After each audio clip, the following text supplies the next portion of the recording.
9 నెలలు ఒక్క ప్రాణం కాదు 2 ప్రాణాలను ఒకేసారి మోయడం అంటే ఎంత పెద్ద యుద్ధమో ఇప్పుడు అర్థమవుతుంది. నా డెలివరీ అయింది మొత్తానికి ట్విన్స్ పుట్టారు. ఆ క్షణాన్ని నేను జీవితంలో ఎప్పటికీ మర్చిపోలేను. చాలా హ్యాపీగా ఉన్నాను. కానీ నార్మల్ డెలివరీ అయితే చాలా బావుండేది అని చివరి వరకు అనుకున్నాను. కానీ మన ప్లాన్స్ ఒకటి, లైఫ్ ప్లాన్స్ ఇంకోటి అని అప్పుడే అర్థమైంది. డాక్టర్స్ ముందే చెప్పారు బేబీస్ వెయిట్ పెరుగుతున్నారు. బీపీ కూడా నీకు పెరుగుతుంది. లాస్ట్ మినిట్ రిస్క్ తీసుకోకూడదు అని సి సెక్షన్ ప్లాన్ చేశారు. కానీ నేను మెంటల్లీ ప్రిపేర్ అవ్వలేకపోయాను. సెక్షన్ అంటే ముందు నుంచి నాకు చాలా భయం. ఆపరేషన్ థియేటర్ అనగానే గుండె ఫాస్ట్‌గా కొట్టుకుంటుంది.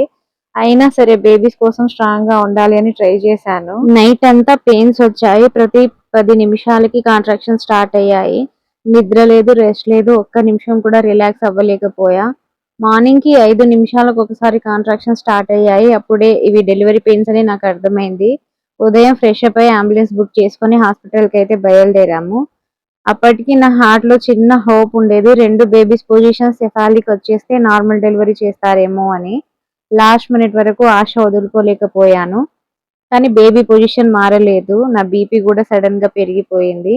డాక్టర్స్ సి సెక్షన్ చేయాలి అని డిసైడ్ చేశారు. ఆ మాట వినగానే నాకు కళ్ళల్లో నీళ్లు తిరిగాయి. అనస్థీషియా ఇచ్చే టైంలో ఎంత ధైర్యంగా ఉన్నానో నాకు మాత్రమే తెలుసు.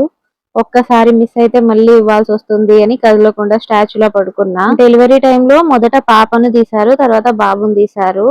పాప బాబు అని వినగానే నేను అప్పటి వరకు నిలబెట్టుకున్న ఎమోషన్స్ మొత్తం ఒక్కసారిగా బయటకు వచ్చాయి. చాలా ఏడ్చేశాను. ఆపరేషన్ అయిపోయాక అసలు టెస్ట్ అప్పుడే స్టార్ట్ అయింది. మత్తు దిగే కొద్ది పెయిన్ అంటే ఏంటో అప్పుడే అర్థమైంది.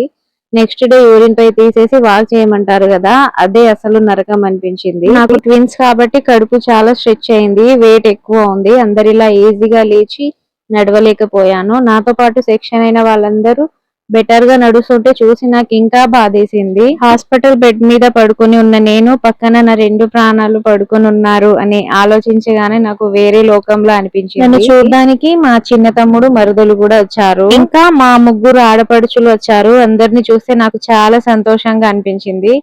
హాస్పిటల్లో ఉన్న టెన్షన్ మధ్యలో వాళ్ళని చూడగానే ఇంట్లో ఉన్నట్టు కంఫర్ట్ అనిపిస్తది. వాళ్ళందరూ వచ్చి బేబీస్ ని చూసి హ్యాపీగా ఫీల్ అయ్యారు. ప్రెగ్నెన్సీలో నా బాడీ ఎంత టైర్డ్ అయిందో నాకు మాత్రమే తెలుసు. కానీ బేబీస్ మంచి వెయిట్ తో హెల్దీగా పుట్టారు అంటే ఆ హ్యాపీనెస్ కి లిమిటే లేదు. ఇక్కడ మా పెద్ద బాబు నాకు ఫుడ్ తినిపిస్తున్నాడు. ఆ చిన్న చేతుల్లో స్పూన్ పట్టుకొని తిను మమ్మీ అని చేసిన ప్రేమ చూస్తే నేను ఇంకా ఎమోషనల్ అయ్యాను.